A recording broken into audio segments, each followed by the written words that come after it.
From the PEP Radio Newsroom, this is the evening news blast. LGBTQ Nation is reporting House Republicans' efforts to exclude transgender women from the planned Smithsonian American Women's History Museum are jeopardizing bipartisan support for the museum.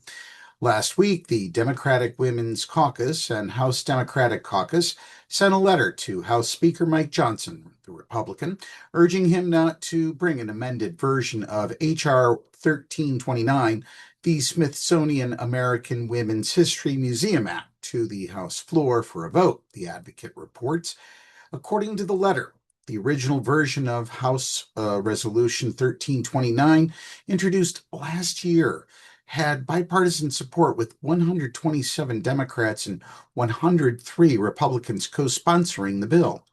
In March, however, Republican members of the Committee on House Administration rewrote the bill, adding provisions that state only biological women may be featured in the museum. According to the letter, which was signed by 146 Democratic lawmakers, the amended bill also grants President Donald Trump authority to unilaterally select the Women's Museum site, hands control over design and construction to boards stacked with Trump's political loyalists, and dictates what the museum can and cannot say about women's history. Republicans' amended version of H.R. 1329 comes 1 year after the president issued an executive order on, quote, restoring truth and sanity to American history, end quote, which directed Vice President J.D. Vance to oversee efforts to remove improper ideology from the federally funded Smithsonian museums. The order specifically cited the planned Smithsonian American Women's History Museum, which it claimed would celebrate the exploits of male athletes participating in women's sports. It directed Vance and the Office of Management and Budget Director Russell Vought to work with Congress to ensure that the planned museum would not recognize men as women in any respect.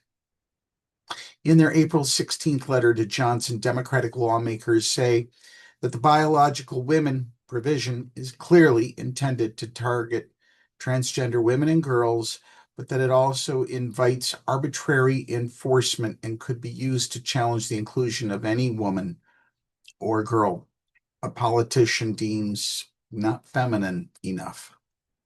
This is just another example of Republicans needlessly adding an anti-transgender provision to an unrelated bill that would impact not just transgender women and girls, but all women and girls, the letter states. They also blast provisions that would hand over control of the museum's creation to the president and his allies.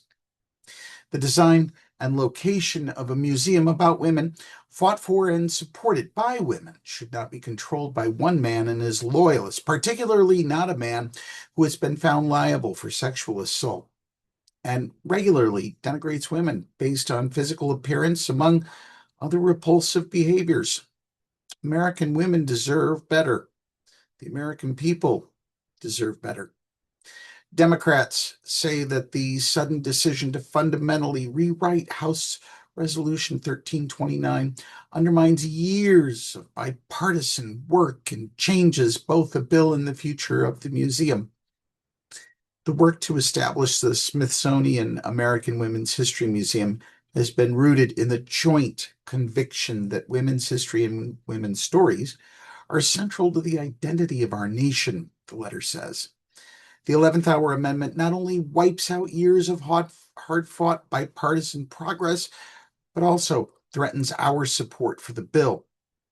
The Democrats called on House Republicans to restore the original bipartisan version of House Resolution 1329, noting that their support for the bill is contingent on the retention of the museum's spirit and the bill's bipartisan foundation.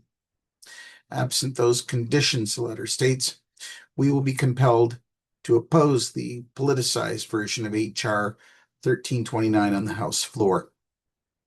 That's a news blast for this hour. The PEP Radio YouTube channel has news 7 days a week from 1 p.m. until 2 a.m. PEP Radio is available on the Live 365 app, the PEP Radio page at paequality.com, Roku, and Alexa. Up next, we have the Meadville area weather forecast here on PEP Radio.